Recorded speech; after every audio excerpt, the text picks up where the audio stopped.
여러분 안녕하십니까? 크리스마스 잘 보내셨습니까? 12월 26일 새벽이 되고 있습니다. 전식입니다. 검찰총장을 정직시키는 헌정사상 초유의 일이 사법부에 제기됐습니다. 이 개혁의 탈을 쓴 반민주 쿠데타가 실패한 것입니다. 법원은 24일 문 대통령이 지난 16일 추미애 장관의 제청을 받고 제가했던 정직 2개월 윤석열 검찰총장 징계안에 대해 집행정지 결정을 내렸습니다. 180석을 가졌다 해서, 아니 190석을 가졌다 해서 무소불위의 권력을 휘두르며 폭주를 계속하는 문 정부를 사법부가 일단 정지시킨 겁니다. 작년 조국으로 인해 시작된 권력의 폭주는 추미애로 끝났습니다. 23일 조국의 처 정경심에게 징역 4년의 실형을 선고한 법원의 판결에 이어서 24일 추미애가 주도한 윤 총장 징계 처분이 집행정지되면서 전국은 다시 한번 요동치게 됐습니다. 두 사건은 모두 윤 총장과 관련이 되어 있습니다. 작년 7월 검찰총장으로 취임한 윤 총장이 8월 조국이 법무장관에 지명된 후에 조국 일가 비리 수사에 들어가면서 긴 전쟁은 시작됐죠.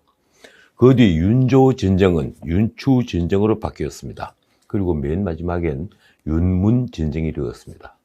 서울중앙지법은 1년 3개월 재판 끝에 정경심을 감옥으로 보냈고 행정법원은 윤 총장을 쫓아내리는 문 대통령의 결정을 뒤집었습니다. 문의 결정을 뒤집었다. 그러고 보니 주요 언론들의 일면 헤드라인이 마치 언론이라도 한 듯이 똑같았습니다. 언론은 일치해서 이 사태를 문재인과 윤석열의 전쟁으로 보고 있는 것입니다. 조선일보 헤드라인은 윤석열 복귀 대통령 결정을 법원이 뒤집었다. 이 동아일보 헤드라인은 윤 복귀 문 대통령의 징계 법원이 뒤집었다. 이 마지막으로 중앙일보 헤드라인은 이렇습니다. 문 대통령의 윤석열 징계 법원이 뒤집었다.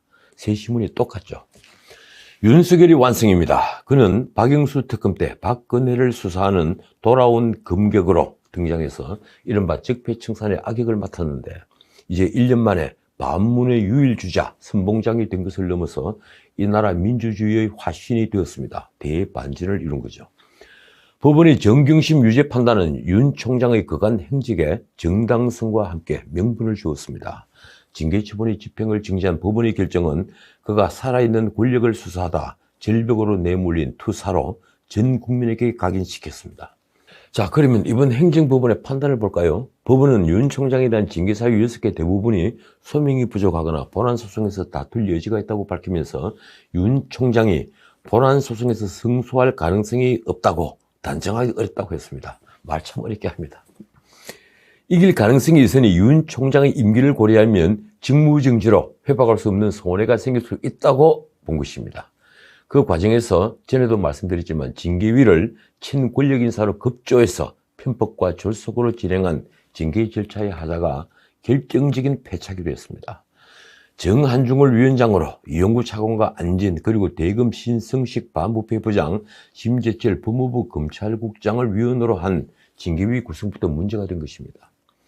징계위가 열리자 윤 총장 측은 징계 과정에 개입한 심재철은 물론 예단을 가진 게 드러난 정한중과 이용구, 안진까지 4명에 대한 기피 신청을 했습니다. 신성식 위원만 수속됐죠.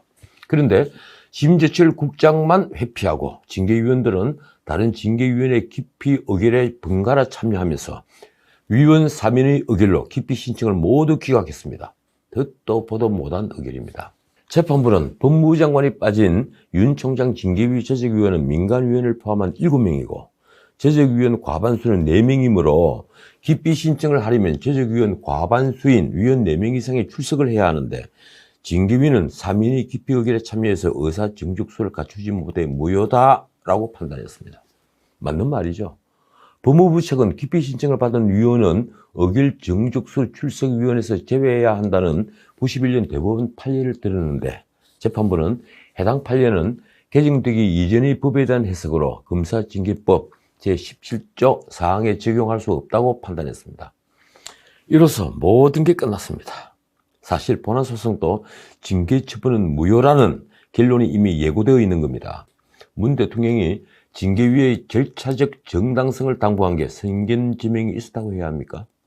그러면서도 법원은 친절하게 징계 사유에 대한 판단도 했습니다. 그 대부분은 문제가 없어 보인다거나 문제는 있지만 본안 소송에서 추가 심리가 필요하다는 것입니다. 다툴 여지가 있다는 것이죠. 예컨대 법무부가 윤 총장이 정치적 중립에 관한 부적절한 은행을 해서 위신을 손상했다고 한 주장은 윤 총장이 국감에서 했던 사회와 국민을 위한 봉사라는 말은 정치적 중립에 관한 부적절한 은행으로 단정하기 어렵다며 배척했습니다. 대선주자 여론조사에 포함된 것도 윤 총장의 고의 과실로 볼 수 없기 때문에 책임이 없다고 했습니다. 다만 재판부는 윤 총장 징계 사유 중에 재판부 문건 생성과 이 채널A 사건 감찰 및 수사 방해에 대해서는 일부 인정되는 것으로 보이지만 법무부가 제출한 자료만으로는 징계 사유를 인정하기 어려워 본안 소송에서 충분한 심리가 이루어져야 한다고 했습니다. 어떻든 이번 가처분 사건 인용 결정은 법원이 문 대통령의 결정에 제동을 건 것입니다. 바꿔 말하면 권력이 1년 넘게 계속해온 윤석열 찍어내기가 정당하지 않고 위법하다고 판단한 거죠. 그 배경에는 조국 수사를 둘러싸고 벌어졌던 권력과 검찰의 대립은 물론 이번 윤석열 징계가 최근 원전 월성 1호기 조기 폐쇄의 경제성 평가 조작 사건과 울산시장 선거 개입 사건의 수사를 막기 위한 게 아니냐는 보통 사람들의 시선이 깔려 있습니다. 그게 상식이고 순리이며 도덕이며 그게 정의인 것을 법원이 밝힌 것입니다.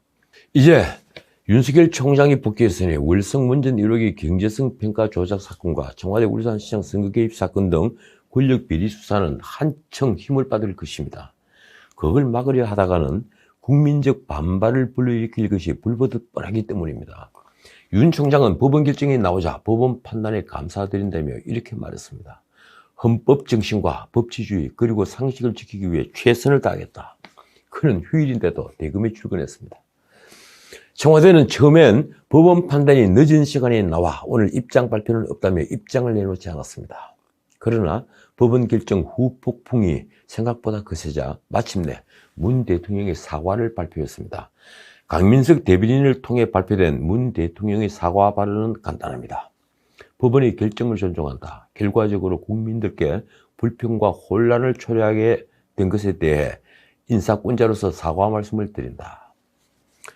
그러면서 이 뼈있는 말을 뒤에 덧붙이는 걸 잊지 않았더군요. 법원의 판단에 유념하여 검찰도 공정하고 절제된 검찰권 행사에 대해 성찰하는 계기가 되길 기대한다.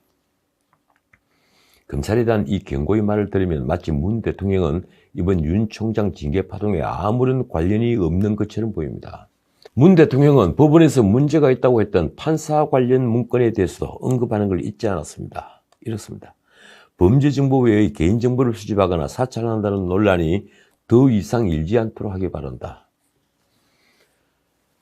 그러면서 유치에 따른 화법이 대미를 이렇게 당부의 말로 끝냈습니다. 이 법무부와 검찰은 안정적인 협조관계를 통해 검찰개혁과 수사권 개혁 등의 후속 조치를 차질 없이 추진해 나가야 할 것이다. 그래도 정치권에서 문 대통령의 사과가 이례적이라는 반응이 나왔습니다. 이게 사과인가요? 이제 추미애를 내세워 윤석열을 찍어낸다는 원대하면서도 간단 명료해 보였던 권력의 기획작품은 완전한 실패, 철저한 실패로 끝났습니다.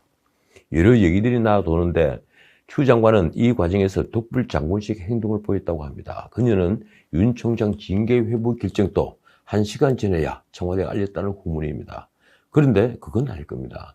명색이 검찰총장을 자르는 일인데 최소한 사전 교감은 있었겠죠. 어쨌든 전국 평검사들이 보였던 반발은 사실상 겁난 수준으로 청와대는 물론 민주당까지 당혹해 했습니다.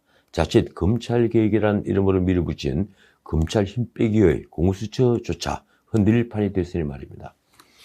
민주당이 겉으로는 추 장관을 적극 지원했으나 속 사정은 복잡해서 여기저기서 추 장관에 대한 원성이 터져나왔습니다. 그런데 친문 지지가 필요한 이낙연 대표가 또 총대를 맸더군요. 그가 어제 페이스북에 쓴 글입니다.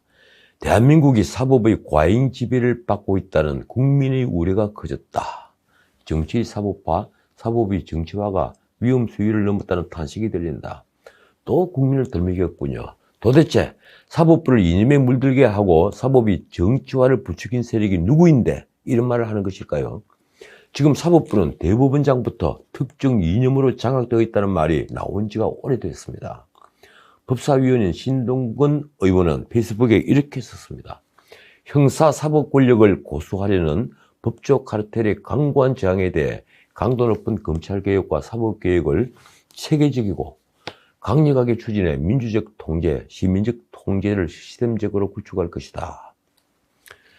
단언컨대 이런 말들이 권력을 썩게 합니다. 이 권력이 조금이라도 자정명령을 갖추려면 정의와 상식이 무엇인지 되새겨야 할 텐데 말입니다. 재밌는 말도 있더군요. 이 문 대통령이 제거한 윤 총장 징계를 법원이 뒤집은 게 상권분립 위반이라는 정말 희한한 말까지 나왔습니다. 주인공은 청와대 사회정책비서관 출신인 민영배 의원입니다. 그가 페이스북에 쓴 글이 이렇습니다. 대통령이 재가를 번복하는 재판, 이건 명백한 상권분립이다. 주권자가 선택한 대통령과 대통령을 중심으로 한 국가 운영 체계를 선출되지 않은 국가기구 담당자들이 마구 흔들어대는 것이다. 선출 권력, 선출되지 않은 권력으로 나눕니까? 그러면 박근혜 대통령은 선출 권력이 아닙니까? 그것도 51.6%의 지지를 받았던 선출 권력이었습니다. 이 정도의 수준을 가진 분이 청와대의 비서관을 지냈고 지금 이 나라의 국회의원이라고 하니 정말 할 말을 잃습니다. 어쨌든 민주당에서는 상상하기도 싫었던 최악의 결과가 벌어졌다는 말이 나왔습니다. 이 정권 출범 이후에 최악의 정치적 패닉 상황이라고도 했습니다. 아나무인의 권력에 제대로 성탄절 선물이 주어진 셈입니다. 예고된 낙제였는데 아무도 몰랐다면 다들 그만큼 권력에 도취되어 있었던 거죠. 최인호 수석 대변인의 말이 이렇습니다. 이번 판결은 행정부의 안정성을 훼손하고 사법부에 대한 불신으로 이어져 국론 분열을 심화시키지 않을까 우려스럽다. 그동안 편가르기와 얼토당토하는 말로 국론 분열을 일으킨 쪽은 누구인데 이런 말을 하는 걸까요? 국민은 사법부를 불신하는 게 아니라 이제 믿게 됐습니다. 추 장관은 문 대통령이 윤 총장 징계를 제거한 16일 사의를 표명했었죠. 사실상 추 장관 사퇴는 결정되어 있었는데 윤 총장이 먼저 물러나야 한다는 명분이 필요했던 겁니다. 이제 어떻게 될까요? 희생양은 필요하고 그 희생양이 추미애인 것은 너무 명확합니다. 그런데 아직 그녀는 아무 말이 없습니다. 언론에서는 그녀가 1월로 예정된 검사 인사를 통해 윤석열의 마지막 날개마저 꺾는 충성을 보이고 떠날 거라는 분석이 많습니다. 그 대표적인 표적이 대전지검의 원전 월성 1호기 사건 수사팀입니다. 그 수사팀을 공중분해해서 위리안치 않은 인사가 있을 것이라는 풍문인데 글쎄요. 그런 일이 또 벌어지면 조금 남아있는 민심마저 이제 권력을 떠날 것입니다. 과연 추 장관이 그런 난도질을 할까요? 권력도 그 일에 동조해서 뒤끝을 보이려 할까요? 그동안 추 장관 하수인처럼 보였던 검사들은 또 어떻게 될까요? 1인 다역을 했다는 심재철 검찰국장은 아마 그 자리에 계속 있지는 못할 것 같습니다. 상관인 유혁 감찰관을 패싱하면서 윤 총장 감찰을 밀어붙였던 박은정 감찰 담당관 역시 마찬가지입니다. 그런데 언론의 관심은 벌써 이승윤 중앙지검장의 진퇴 문제에 가 있습니다. 그는 차기 총장 영순위로 꼽히고 있었죠. 그는 문 대통령이 아끼는 후배이기도 하지만 추 장관의 지시로 윤 총장 가족 수사를 책임지고 있었습니다. 그런데 이미 중앙지검장의 검사들조차 지검장의 반기를 드는 모습이 너무 자주 보였습니다. 작은 권력을 탐하다가 이름을 대립했다고 해야 합니까? 자, 오늘은 여기까지입니다. 청와대는 큰 충격에 빠졌습니다. 1년 넘게 계속하는 검찰개혁은 이제 윤석열 찍어내기로 완전히 변질되어 버렸고 그리고 실패했습니다.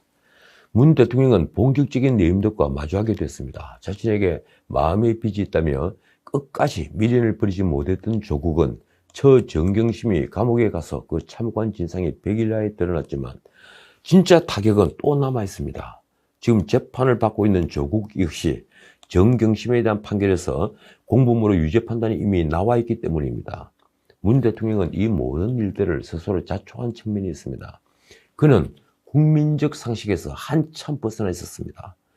조국 일가의 온갖 비리조차 검찰이 먼지떨이식 수사에 걸려든 억울한 사건으로 본 것이죠.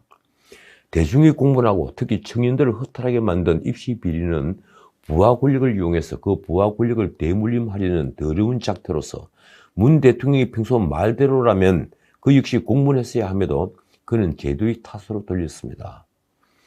누구나 다 하는 별것 아닌 편법이라는 것이죠.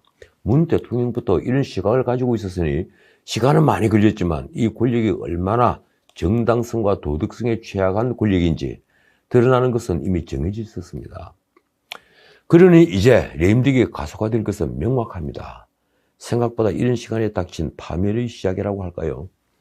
언론은 윤 총장 징계의 마지막 순간에 무대에 오른 문 대통령이라고 썼습니다.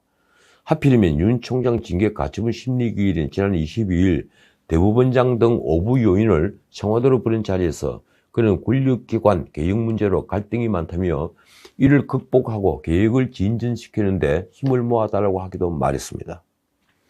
어쩌면 이런 일들의 역사에 이번 윤 총장 징계 파동을 윤문 전쟁으로 정리하는 단서로 남을 것입니다. 결자 해지, 지금 문 대통령에게 필요한 말입니다. 지금까지 전은책이었습니다.